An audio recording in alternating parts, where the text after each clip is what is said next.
السلام علیکم بینندگان عزیز، این لحظه برنامه اطلاعاتی اخبار منظوری شما می‌گردد. در استودیو با شما آسیمی عاقل. همسال سنه 15 مای همچون روز بین المللی عائله در کشور جشن گرفته می شود، زیرا عائله در فرهنگ مردم کهن بنیاد تاجیک همچون نهاد مقدس اعتراف گردیده است. بخشیده بر روز عائله در اساس دستور و سپارش اساسگزار صلح و وحدت ملی پیشوای ملت پرزیدنت جمهوری تاجیکستان محترم امام علی رحمان از جانب رئیس ولایت سوغد رجب احمدزاده با 55 عائله های نمونوی نامه های تبریکاتی و تحفه ها دسترس کرده شد.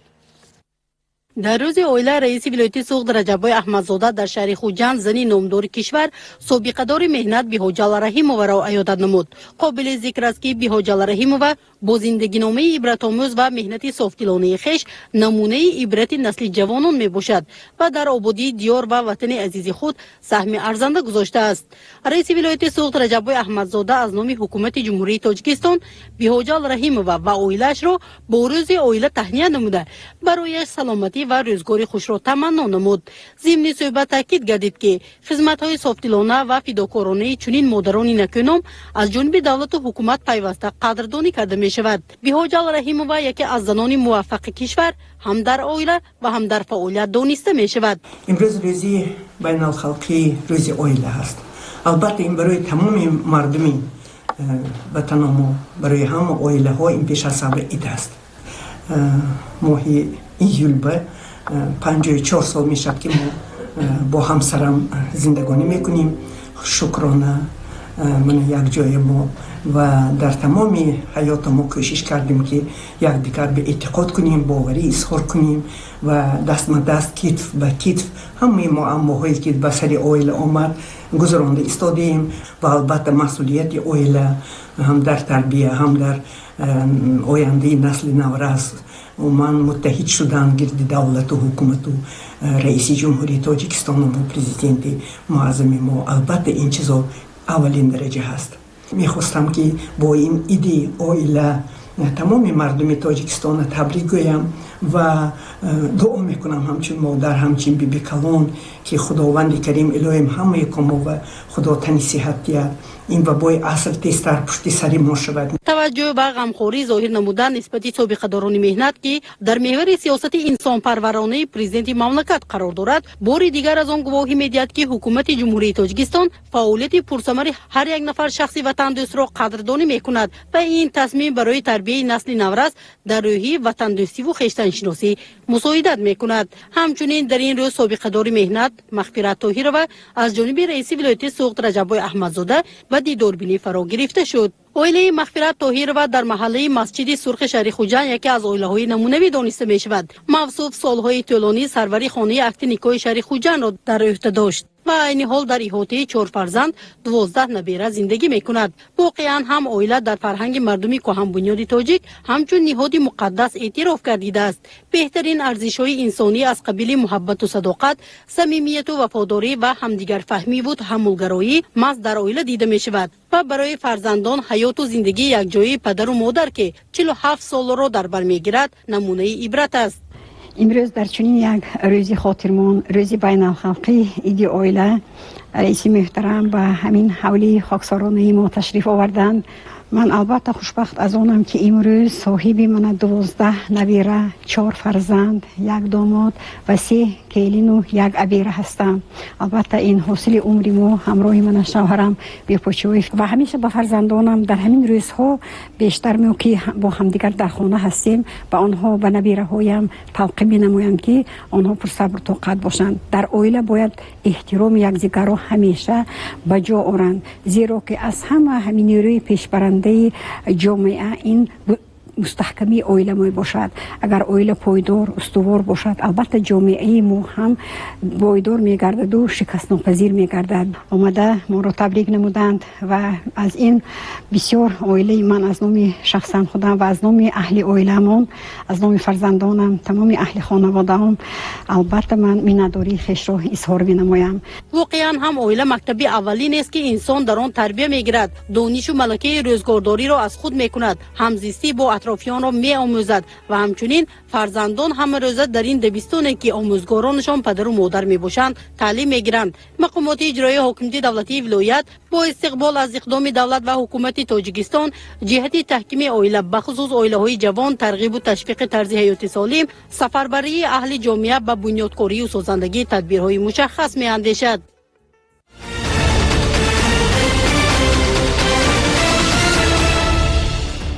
در دایره بازدید کاری رئیس ولایت سوغد رجبای احمدزاده در ناحیه باباجان غفورов جلسه سیار ستاد ولایتی عاید به پیشگیری خروج بیماری سرایتی کرونا برگزار گردید. در جلسه مسئله پیشگیری خروج بیماری کرونا و دریافت راه‌های نوی معالجه بررسی کرده شد. در ناحیه باباجان غفورov جلسه سیار ستاد ولایتی عاید به پیشگیری خروج بیماری سرایتی کرونا برگزار گردید. جلسه تحت ریاست رئیس ولایت سوغد رجبای احمدزاده صورت گرفته. در آن اساساً مسئله پیشگیری خروج بیماری کرونا و دریافت راه و اصولهای نوی توبت بیماران بررسی کرده شد. طوری که ذکر گردید این زمان برای پیشگیری و توبت بیماری کووید 19 در همه شهر و ناحیه‌های ولایت تدبیرها به طور جدی به راه مانده شده. ذخیره مواد دارویی نیز نظر است میباشد. برای پیشگیری از خروج این بیماری و توبت گرفتار شدگان متخصصان ساحه تندرستی به طور شبانه روزی فعالیت دارند. مورد به ذکر است که ستاد ولایتی وابسته به پیشگیری پاندمی کووید 19 به طور نظر است کار را به راه مانده است. رئیس ستاد ولایتی رئیس ولایت سوغد رجبای احمدزاده تاکید کرد که حفظ سالمی جامعه در اساس دستور سپارش اساسگزار سلوات ملی پیشوای ملت محترم امام رحمان حفظ سالمی جامعه در مد اول قرار دارد. در این روند با دستگیری رئیس ولایت از جانب مقامات اجرایی حکومت دولتی ولایت سوغد نزدیک 10 میلیون سومانی مبلغ جدا کرده شده. با این وسیله تا به این دم نامگوی زیادی مواد دارویی، کارجامه‌های طبی، دستگاه و لوازمات ضروری و مانند این به ولایت سوغد وارد کرده شدند. در جلسه ستاد نشانده‌های پیشگیری و توبت و حالت امروزه در ناحیه باباجان غفورov بررسی کرده شده. سردکتران مؤسسه تندرستی گزارش دادند بنا به اطلاع مسئولین همه مؤسسه تندرستی با لوازمات ضروری، دارویی و تجهیزات طبی تامین کرده شده است با مقصد پیشگیری خروج بیماری کرونا در جماعت‌ها کارهای ترغیباتی از جمله گردش خانه به خانه انجام داده شده. طبیبان عائلوی با مردم رابطه زیجرو به راه ماندند. رئیس ولایت رجبای احمدزاده سپارش داد که در ناحیه تلفن‌های باوری به طور شبانه روزی فعال کرده شود. این تجربه در ولایت نتیجه دلخواه داده است و مردم سری وقت به طبیبان مراجعت میکنند. ذکر کرده شد که برای پیشگیری خروج بیماری در منطقه‌های آسیب‌پذیر کارهای ترغیباتی به راه مانده شود. امروز حکومت جمهوری تاجیکستان برای تشخیص و توبت و پیشگیری خروج بیماری‌های سرایتی شرایط مهیا نموده است. روزهای نزدیک در ولایت سوغد آزمایشگاه برای تشخیص بیماری کرونا فعالیت خود را آغاز می‌کند. با دستگیری پیشوای ملت محترم امام رحمان در این سمت کارهای آموزشی آغاز گردیده است. رئیس ولایت مسئولین را وظیفه‌دار نمود که در این روزهای حساس در بر مردم باشند و در یک جایگی پیشگیری خروج بیماری آسان می‌شود. در جلسه ستاد مسائل رشد سایه کشاورزی، انجام کشت بهاری، تامین آب پالیزی، فعالیت کارخانه‌های صنعتی، اجرای نقشه انداز و دیگر مسائل‌ها بررسی کرده شد. در ادامه بازدید کاری در ناحیه باباجان غفورov رئیس ولایت سوغد رجبای احمدزاده با فعالیت جمعیت دارای مسئولیت محدود آباد که به استحصال گیپخلورید نتری مشغول است شناس شد. معلومات دادند که اقتدار استحصال شبانه روزی کارخانه 10 تن میباشد. این زمان 15 نفر با جای کار تامین شدند. با دستور سپارشی پیشوای ملت محترم جناب عالی امام رحمان تکنولوژی گیپخلورید نتری همینجور موندیم. به غیر از گیپخلورید نتری ما کوشش که ساده هم استحصال کنیم. اقتدار ما تا 10 تن میباشد در یک شبانه روز. حاضر تا 2-3 تن تا 5 تن استحصال کنیم. آینده باز زیادتر میکنیم. اشیاء خام ما همش وطنی اساسا نمک میباشد. حاضر در ظرفای 20 لیتر 5 لیتر با 1 لیتر استحصال کنیم. در مرکز سوداهای هم برآورد داشتیم. امروز رئیس ولایت آمدن اقتدارتون بسیارتر کنیم. ما حرکت میکنیم بسیارتر میکنیم. وطن ما خدمت میکنیم. رئیس ولایت سوغد رجبای احمدزاده از دستور سپارشی اساسگزار سلوات ملی پیشوای ملت محترم امام رحمان یادآوری نمودند. روبری کارخانه و دیگر شخصان مسئول را وظیفه‌دار نمود که حجم استحصال را زیاد نمایند، زیرا در این شب و روز گیپخلورید نتری بیشتر استفاده می شود تا خروج بیماری کرونا پیشگیری کرده شود.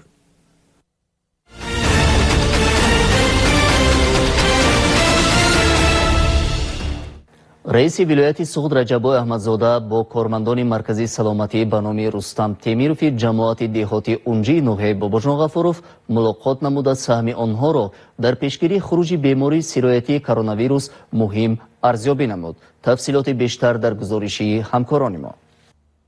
در اساس دستور سپارشی اساسگزار سلوات ملی پیشوای ملت محترم امام رحمان به فعالیت مؤسسه تندرستی و زحمت شبانه روزی طبیبان یعنی قهرمانان این دور توجه خاصه روانه شده است. رئیس ولایت سوغد رجب احمدزاده در مرکز سلامتی به نام رستم تیمیروف جماعت دهاتی اونجی نایب باباجان غفوروف با کارمندان مرکز ملاقات نموده آنها را با روز عائله تهنیت نمود و زحمت آنها را در سمت پیشگیری خروج بیماری‌های سرایتی از جمله کرونا ویروس مهم ارزیابی نمود. گفته شد که با غمخواری حکومت جمهوری تاجیکستان کارمندان ساحه تندرستی بخصوص آنهایی که به تبابت بیماران مشغولند و کارهای پیشگیری کننده را انجام میدهند با لباسهای محافظتی، نقاب و دیگر لوازمات ضروری تامین شدند. مقامات اجرایی حکومت دولتی ولایت سوغد به طبیبان، همشیره‌های شفقت و در عموم کارمندان مؤسسه تندرستی کمک‌های مالی و مادی می‌رساند. رئیس ولایت ضرور شمارید که من بعد فعالیت مؤسسه تندرستی باز هم جانو کرده شود. معلومات دادند که تا امروز در ناحیه از جانب کارمندان ساختاری کمک اولیه طبی و سانیتری به خانه 213199 خواجگی تشریف خانه به خانه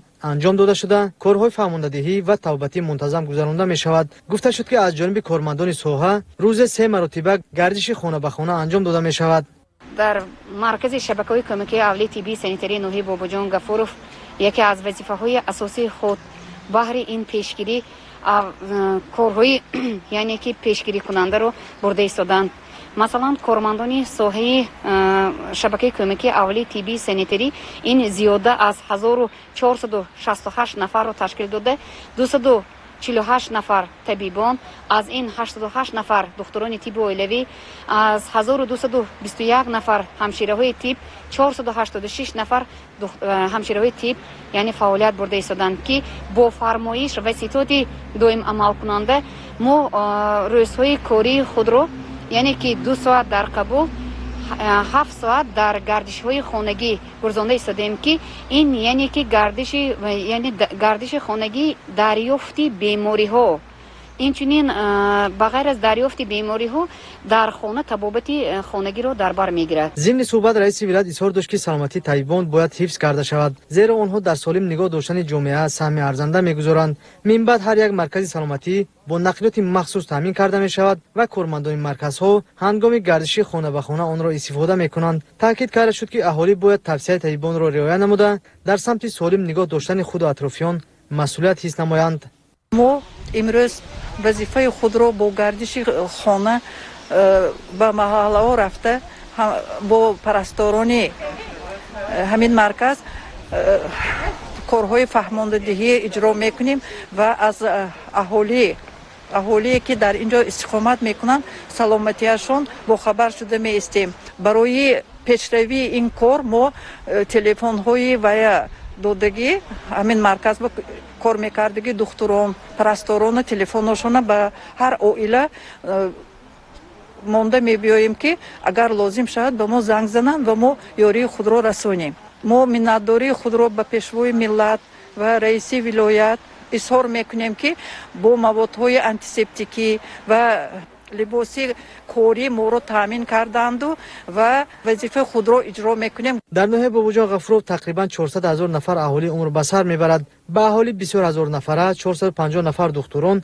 و 1800 نفر کارمندان میانه طب خدمت طبی میرسانند. رئیس ولایت سوغد رجب احمدزاده اعلام نمود که من بعد خدمت شورانه این کارمندان ساحه طب با کمک پولی و مواد خوراک قدر کرده می شود. کارمندان ساحه طب اظهار داشتند که همیشه در بر مردم بودند، هستند و خواهند ماند. این وارثان سینا چنین می شمارند که بیماری سرایتی کرونا ویروس توبه شونده و مردم باید به تهلکه نافتند. در صورت رعایت توصیه طبیبان همه می تواند از این بیماری امین باشد.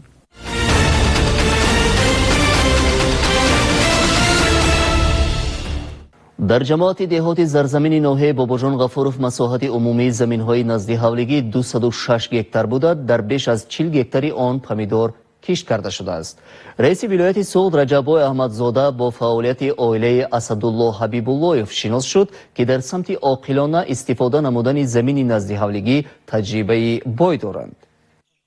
جماعت دیوتی زرزمین نوحه بوجا غفورов یک از منطقه‌های محسوب می‌یابد که مردمش زمین را عاقلانه استفاده نموده حاصل فراوان به دست می‌آورند. ساکنان این جماعت دستور سفارش پرزیدنت مملکت محترم امام رحمان را سرمشق کار نموده زمین‌های نزد حولی خود را مقصدناک استفاده می‌کنند. اویله اسدالله حبیب‌الله نمونه گفته‌های بالا می‌باشد. رئیس ولایت سوغد رجب احمدزاده اویله حبیب‌الله را با روزی اویله که همساله در کشور 15 می جشن گرفته می‌شود از نام پیشوای ملت محترم امام رحمان تهنیت نموده تحفه‌های خاطروی تقدیم کرد. زیرا این اویله نزدیک 50 سال می‌شود که بنیاد گردیده فرزندان وطن دوست و خویشتن‌شناس را به وای رسانده است. زن و شوهر هر دو 65 ساله بودند. در زمین نزد حولی خود مهنت صداقتمندانه می‌کنند. آنها از یک زمین تا 4 حاصل به دست می‌آورند.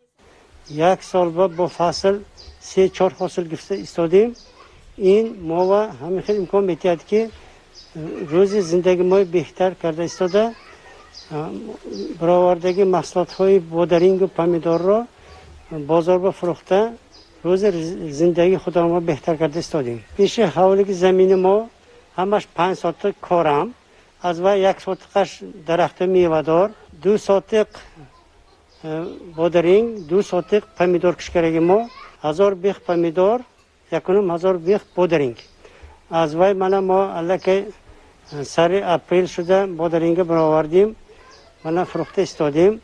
ما برآمدگی مانده بازارانه 12 سوم بود آیسته من 8-9 شد من از 5 سامانه خانه داشتیم همیشه که فروخته زندگی ما بهتر کرده استادیم.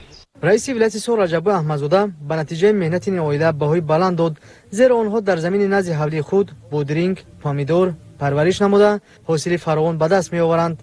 استفاده عاقلانه هر وجب زمین امری ضروری دانسته شد. رئیس ولایت سفارش داد که تمام خواجگی‌های کشاورزی و دیگر شخصان زمیندار باید از همین گونه اویله‌ها درس عبرت بگیرند. در صورت پرثمر مهنت نمودن حاصل فراوان به دست می‌آید و بازارها با محصولات کشاورزی تامین می‌شود. در جماعت دیوتی زرزمین مساحت عمومی زمین‌های نزد حولگی 206 گکتار را تشکیل می‌دهد. بنا به اطلاع داده شده در مساحت 41 گکتار کشتی پمیدار گذرانده شده است. مردم مهنتخواران جماعت دیوتی زرزمین در سمت رویاندن حاصل فراوان تجربه بوی دارند. یگانه سر موفقیت این پرثمر مهنت نمودن به زمین دانسته می شود. در خانه های مردم در برابر کشت زراعت همچنین باغ تاک پروری به نظر می رسد. اویله اسدالله حبیب‌الله امسال نیت دارند که تا 1 تن حاصل انگور به دست آورند. خدا خواهد بادرینگ من 1000 بیخ باشد 2.5-3 تن گرفتم اگر کسادیم اما 1 سال 4 فصل باشد هر فصل با موافق کشت کار میکنیم. مثلا ماه نوامبر آمد کوتی میکنیم این باید که ینور دکبر ینور بفروشیم همین وقت به پمیداری کوچ زراعت کوچک تیار میکنیم و یکون ویو رسانده ماهی مرد به کوچتای میفروشیم زمین به میشنانیم جای همینجا با پمیدار که بادرینگ کشکره همین کشتکار گران رفتادیم. در شرایط کوسار تاجیکستان استفاده مقصدناک زمین امری ضروری دانسته شده باید از هر یک پارچه زمین تا 4 حاصل رویانده شود. در این سمت در ولایت سوغد برای بلند برداشتن مدنیت استفاده برای زمین کارهای سودمند انجام داده می شود تا نتیجه ها چشم رس گردد.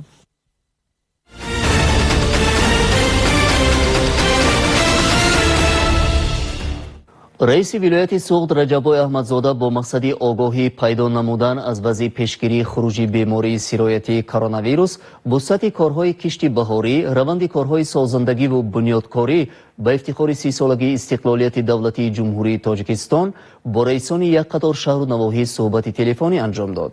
ضمن صحبت تلفنی رئیسان شهر و نواحی وابسته به تدبیرهای اندیشیده شده به رئیس ولایت گزارش دادند.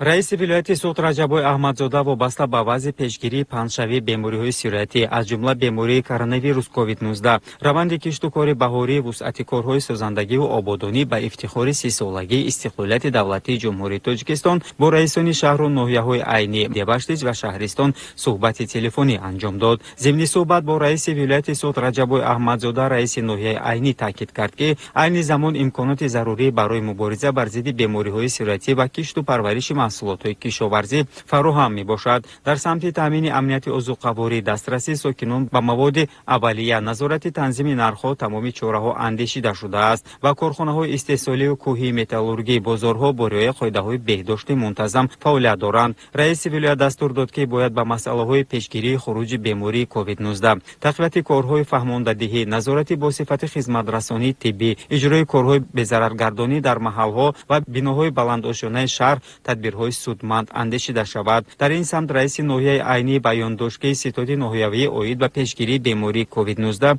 ба таври шабонарӯзӣ фаъолият бурда истодааст. раиси вилояти Сугд рӯяи ҳолатҳои санитарию эпидемиологӣ дар беморхонаи марказии ноҳия, гардиши мунтазами хона ба хона, огаҳӣ аз вазъи саломатии мардум, назорати нафарони баъди карантинӣ ва гашту гузор накардан дар кӯчаву ҷойҳои ҷамъиятиро ҷиддан талаб намуд. дар суҳбати телефонии раиси вилояти Сугд Раҷабой Аҳмадзода бо раиси ноҳияи Дебаштич масъалаҳои тақвияти корҳои мубориза бо эпидемияи COVID-19, густариши корҳои фаҳмондадиҳӣ аз ҷониби табибони оилавӣ оид ба пешгирии бемориҳои суръатӣ, вусъати кишту кор дар саҳро, захираи маводи хӯрока ва фаъолияти мунтазами корхонаҳо баррасӣ карда шуд. раиси вилоят дастур дод то сокинон пеш аз ҳама қоидаҳои гигиенаи шахсиро риоя намуда дар ҷойҳои ҷамъиятӣ ва серодам гашту гузор нанамоянд. дар самти кишти маҳсулоти полезӣ ниёзи эътибори хоса зоҳир карда шуд ва таъкид гардид ки бояд аз як замин 2-3 маротиба ҳосил ба даст оварда шавад. раиси ноҳияи шаҳристон ҳангоми пешниҳоди ҳисобот ба раиси вилояти Сугд Раҷабой Аҳмадзода изҳор дошт ки барои пешгирии панҷшавии бемориҳои суръатӣ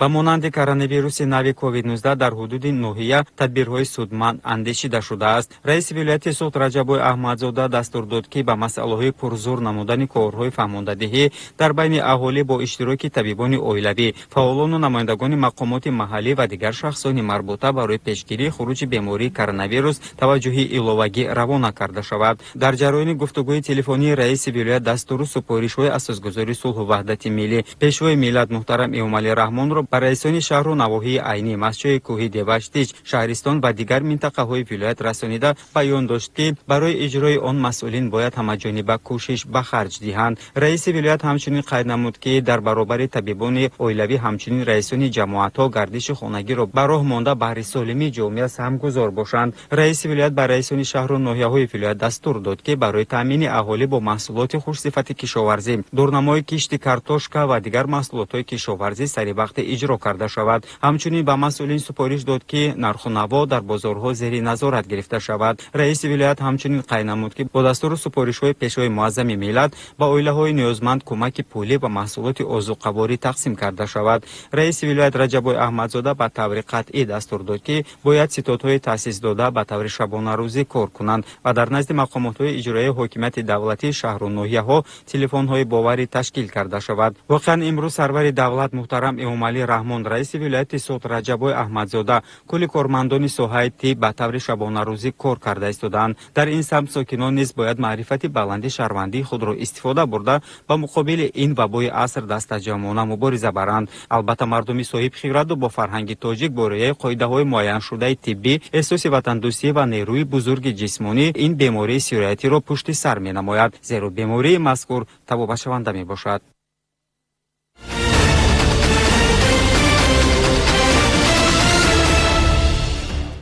бо дастуру супоришҳои пешвои муаззами миллат ҳамарӯза аз ҷониби вазорати тандурустӣ ва ҳифзи иҷтимоии ҷумҳурии Тоҷикистон ва ширкатҳои фарматсевтӣ воридкунанда барои пешгириву табобати бемории COVID-19 доруҳои зидди вирусӣ ва таҷҳизоту маводҳои зарурӣ ворид карда мешаванд.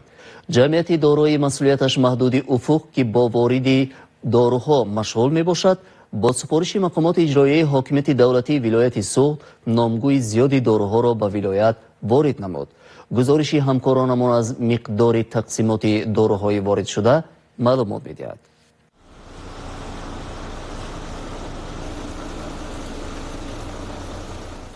ҷамъияти дорои масъулияташ маҳдуди уфуқ яке аз воридкунандаҳои доруҳои фармасевтӣ дар вилояти Сугд мебошад ки аз ин макон ба дигар шаҳру ноҳияҳои кишвар низ доруҳоро ворид мекунад. имрӯз бошад ширкати мазкур ба миқдори 1 миллион 200 ҳазор сомонӣ 61 намуд доруҳоро аз хориҷи кишвар, яъне аз шаҳри Москва, Федератсияи Россия ба вилояти Сугд ворид кард ки воқеан ҳам хеле зиёд аст, ба тамоми шаҳру ноҳияҳо басанда аст.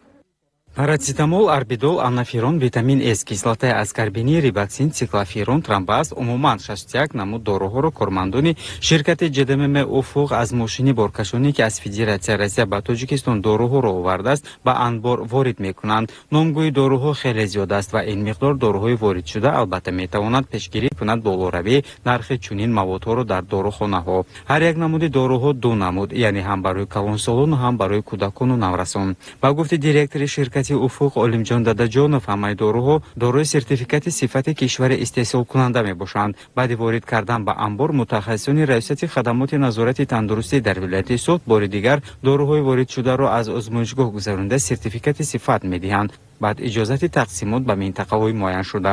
Ширкати уфуқ яке аз 15 ширкатҳои фармасевтии вилояти Сугд мебошад ки маҳсулоташро на танҳо дар вилоят, ҳамчунин вобаста ба талаботу дархост ба дигар минтақаҳои кишвар низ равона мекунад. ҳадафашон таъминоти сокинон бо дорухои ҷавобгои талаботи стандартӣ ва нархҳои дастрас мебошад.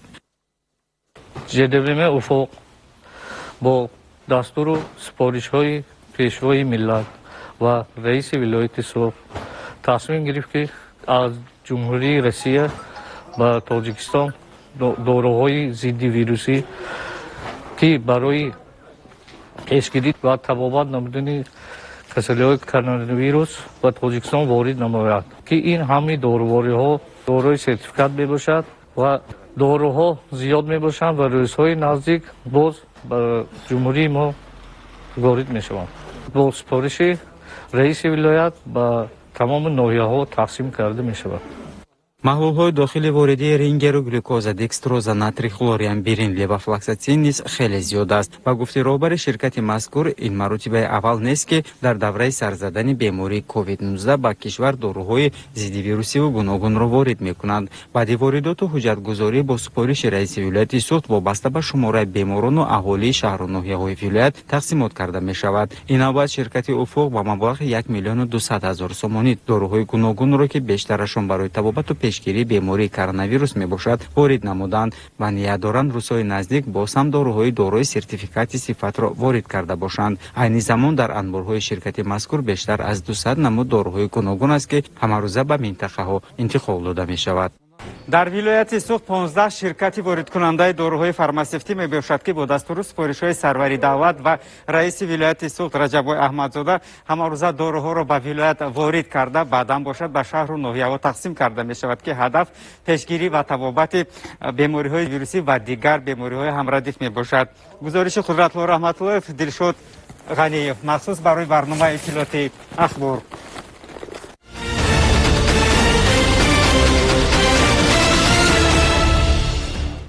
با جانبداری و پیروی از سیاست نیکبینانه و انساندوستانه پیشوای ملت محترم امام علی رحمان و با دستور رهبریت مقامات اجرایی حاکمیت دولتی ولایت سوغد صاحبکاران وطندوست در تدبیرهای پیشگیری از بیماری سرایتی سهم می‌گذارند و با این مقصد به بیمارخانه و مؤسسه‌های طبابتی کمک پولی و مادی می‌رسانند. صاحبکاران ولایت سوغد در این لحظه های خیلی حساس که به سرزمین تاجیکستان عزیز آمده است با پیروی و دستگیری از سیاست خیرتمندانه و انسان دوستانه اساسگذار صلح و وحدت ملی پیشوای ملت پرزیدنت جمهوری تاجیکستان محترم امام علی رحمان و با دستوری رهبریت مقامات اجرایی حاکمیت دولتی ولایت سوغد همچون یک عضو کامل حقوقی جامعه در تدبیرهای پیشگیری از بیماری سرایتی کرونا در کنار نمانده عمل و رفتار وطندوستانه ظاهر می نمایند. صاحبکار موفق بختیار میرزا بهادرов راهبر کل شرکت برس از زمره صاحبکاران خیرخواه است که نه تنها با سخن بلکه با فعالیت و تدبیرهای سخاوتمندیش به مؤسسه های تندرستی و نفران احتیاجمند کمک مالیوی و مادی انجام می دهد. یادآور می‌شویم که چند پیش با اشتراک پیشوای ملت محترم امام علی رحمان باز یک کارخانه شرکت گرمخانه زمانوی با تکنولوژی کره جنوبی بنیاد یافته مورد بهره برداری قرار گرفته بود و همه کارگاه و جمعیت‌های شرکت الحال فعالیت خوبی استحصالی را به راه ماندند و مثلا در کارگاه MMK با استحصال اسپریت و با گذاشتن خط تکنولوژی محلول‌های آنتیسپتیکی با صفت که طلبات به این محصولات روز از روز زیاد می‌شود در پیشگیری افزایش بیماری های سرایتی سهم می‌گذارند. و تاکید به مورد است که با حصه همه 6 کارگاه و جمعیت‌های استحصالی شرکت به بیمارخانه ولایتی، بیمارخانه‌های یکم و دوم شهر خوجند مبلغ‌ها ارسال کرده شده. همچنین تبچین کنک، لباس محافظتی و دستپوشک‌ها نیز خریداری و کمک شده است. با مبلغ 37,000 سامانی اسپرت اتیلی و 32,000 سامانی مواد آنتیسپتیکی دسترس کرده شده. در مجموع مبلغ‌های یاری شرکت 161,200 سامانی را تشکیل می‌دهد. کلکتیوی بسیار هزار نفره کمپانی بارس بی‌طرف نمانده با همراه با پهلوی حکومتی جمهور ولایت شهر ایستاده کمکی خود را رسانده ایستاده است. به همه صاحبکاران ننگ و ناموسی که دارند و احترامی اویله خانواد میکنند و ملت میکنند. از این طرف از این کار خیر بی‌طرف نمانند. مراجعت میکنم که از این کار خیر بی‌طرف نباشد. این به هر یک صاحب کار خصلتی مردانگی می باشد. برای سلامتی ملت و اهل اویله، فرزندان، خواهر و دادران، پدر و مادران حصه خود را گذاریم. چنین عملهای شایسته نیکی وطن دوستانه را همچنین دیگر صاحبکاران و راهبران اساسیاسیا و شرکت‌های استحصالی عملی می‌نمایند. به اندیشه این گروه صاحبکاران امروز برای تاجیکستان مرحله فرا رسیده است که همگان باید یک تن و یک سخن و یک عمل باشند تا که در برطرف سازی این وبای عصر هرچی تیزتر موفق گردیم. اهل کارمندان و متخصصان اساسیاسی کادر که یک چند کارخانه‌های استحصالی را متحد می‌کند و راهبری آن را صاحبکار دادا آچیلوف به ذمه دارد، امروزها تنها با امید سلامتی شهروندان کار و فعالیت برده به نیازمندان و بیماران دست کمک می‌رسانند و مؤسسه‌های تندرستی را با کت‌های مخصوص طبی تامین می‌نماید. امروز کل مردم تاجیکستان با سرجمی و از یک گریبان سر برآوردن میتواند این مشکل را پشتی سر کند. قبل از همه میخواهم از نام کارمندان اساسیاسی کادر، راهبریت آن و مؤسس آن آچیلوف دادخان اکرامیچ به هموطنان خود سلام و پیام نیک و خصوصا امین بودن از این بیماری را تمنا کنم. در عرفیت میگویند که پایان هر شبی سیاه سفید است و به این معنی البته این مشکلات پشت سر می شود، ولی این از هر یکی ما، هر یک ساکنی تاجیکستان تقاضا می کند که متحد باشیم. قبل از همه و امروز ها نوبست از مشکلات اقتصادی موجوده کارخانه های استحصالی اساسیاسی کادر با قدری وارد شدن سپارش ها از ساختارهای گوناگون و از طرف مزاجان کار فعالیت خود را ادامه میدهند و مخصوصا با طلب و درخواست ساختارهای دولتی و شفاخانه ها امروز ما با استحصال رخت های خواب برای بیمارخانه ها تجهیزات های گوناگون را براه ماندیم که شبانه روزی کارمندان شرکت ما فعالیت دارند و برای قناعتمند نمودن این طلبات ها فعالیت میکنیم. من باوری کامل دارم که امروز ما کل مردم تاجیکستان به مشت تبدیل میابیم و با این وبای عصر مخالفت میکنیم و غالب خواهیم آمد. صاحبکار الهام باباجانوف راهبر شرکت سوغد نفت به صورت حسابی پیشگیری از بیماری کرونا ویروس زیاد از 130,000 سامانی مبلغ ارسال نموده است. من همچون یک نفر صاحبکار وطنی باباجانوف الهام جان در این لحظه‌های بسیار حساس با پیروی و دستگیری از سیاست جناب عالی خود را وظیفه‌دار می‌حسابم که در پهلوی دولت و حکومت ایستاده مددگار خلق عزیزمان باشیم. ما در اول و فوند مبارزه بر ضد بیماری سرایتی مبلغ معین گذراندیم. همچنین به بیمارخانه‌های کمک مادی و طبی رسانیدیم. чун давлату ҳукумат дастгири соҳибкорон аст. мо низ бояд иқдомҳои ватандӯстонаро амалӣ намоем. چاره‌های پیشگیری از بیماری سیرایتی و یاری در معالجه بیماران را اکثر از صاحبکاران عمل مردانگی و هویت ملی می‌دانند و از همه نفران سخاوت پیشه و صاحبکاران امکانیت داشته دعوت می‌نمایند که با جانبداری از سیاست اجتماعی دولت و حکومت در سالمی جامعه حصه ارزنده گذارند و در برابر این با فعالیت خوب استحصالی غناوت بازار استعمالی را تامین نمایند. شرکت اوانگارد که یکی از کارخانه‌های آن جمعیت دارای محصولات محدود زیربکا بوده به استحصال روغن خوشصفت استعمالی مشغول است، هم بازار استعمالی را با این محصولات غذایی تامین می‌نماید و هم به بیمارخانه‌های حدود ولایت لباس‌های مخصوصی محافظتی دسترس نموده است. در مجموع به بیمارخانه ولایتی، تولدخانه ولایتی، بیمارخانه سیرایتی، بیمارخانه محلی شالکمبینات، بیمارخانه شهری بستان در مجموع به مبلغ 110,000 سامانی محصولات ارسال نموده 50,000 سامانی کمک پولی جدا نموده است. فعالیت ما صاحبکاران برای تامین بازار استعمالی با محصولات خوشصفت خیلی مهم است. در این روزها ما ذخیره اشیاء خام کافی را در کارخانه داریم. اشیاء خام از دولت‌های روسیه، قزاقستان، ازبکستان وارد شده، محصولات تیار با صفت بلند بین‌المللی استحصال شده ایستاده است. در کارخانه زیاده از 30 نفر کارگران فعالیت برده ایستاده‌اند. ما از طرف حکومت جمهوری، حکومت ولایتی و بانک ملی در ویلایت سوخت دستگیری سری وقتی را گرفته ایستادیم برای منتظم کار کردن. من باوری کامل دارم که شرکت ما با خانه گرداندن روغن رستنی در بازار داخله حصه خود را گذاشته، بخش تامینات بهتری آذوقه‌واری سهم خود را می‌گذارد. دوستان عزیز، صاحبکاران محترم، برای تاجیکستان عزیز ما لحظه‌های خیلی حساس فرا رسیده است. باید همه قوه و نیروی خود را برای هرچی تستر برطرف نمودن این بیماری سیرایتی روانه سازیم.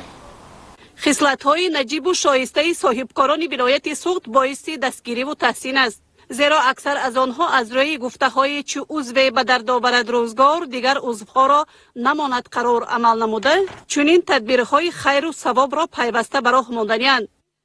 البته امروز ما باید بی ترس و هراس بی یگان خیل به گفته‌های هر خیل مبالغه ها رو نآورده، ما باید هر یکی ما برای بهبودی، برای پیشروی دولت ما به همین گفته‌های متخصصا باید گوش کنیم.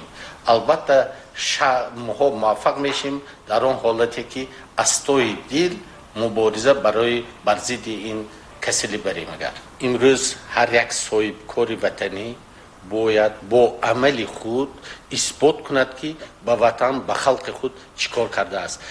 در این روزها و مرحله‌های بسیار حساس هر نفر شهروند تاجیکستان عزیز را ضرور است که نسبت به سلامتی خود و اطرافیانش بی‌پروا نباشد و قاعده و طلبات توصیوی را نسبت به بهداشت وضع سانیتری و گیگین شخصی قطعاً رعایت نماید.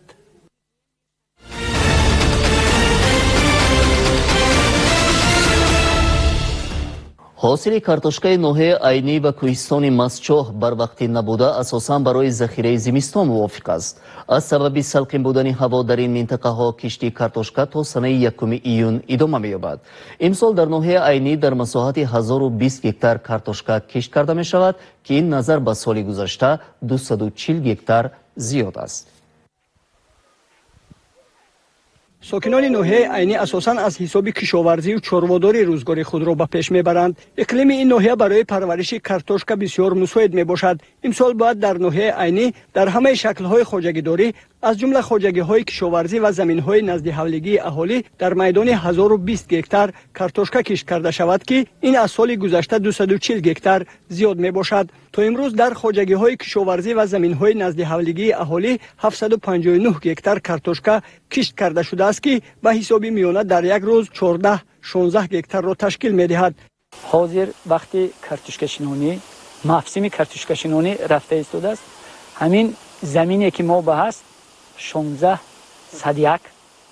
از این ما بسیار حاصل نظم میگیریم، چون که راهبری مملکت راهبر ولایت، راهبر ناحیه خصوصا به ساحه کشاورزی بسیار اهمیت جدی داده ایستادند.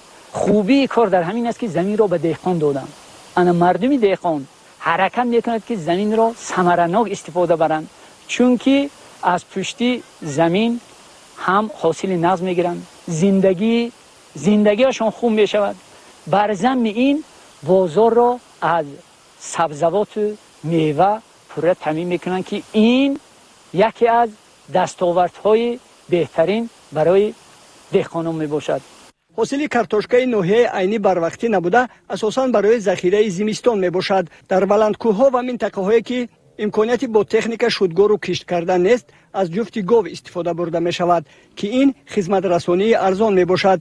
کشاورزان نوحه عینی عزم دارند تا سنه 1 ایون کشت کارتوشکا را به انجام رسانند. رهبریت مقامات اجرایی حاکمیت دولتی نوحه و مسئولین ساحه کشاورزی کوشش به خرج می دهند که دستور سپارش های اساسگزار صلح و وحدت ملی پیشوای ملت محترم امامعلی رحمان و رئیس ولایت سوغد رجب احمدزاده را جهت ثمرناک استفاده بردن زمین از جمله قطعه های زمین نزد حولگی سری وقت اجرا نمایند و در این سمت کاربری را جانناک کنند. این است که سال جاری در ناحیه نظر به سال گذشته کشت سبزیجات نیز 10 هکتار زیاد کرده شد. در ناحیه عینی کشاورزان از آب پولیزی تنقیسی ندارند، زیرا دریاچه های سیراب دهه های ناحیه برای آبیاری زمین های کشاورزی کافی می باشند. اگر ساکنان زمین را ثمرناک استفاده برند، در غنیسازی بازار داخلی و بالاروی سطح زندگانی خود سهمگذار خواهند شد. گزارش عبدالرشید رحیمی و سلیم جان عادلزاده از ناحیه عینی برای برنامه اخبار تلویزیونی ولایت سوغد.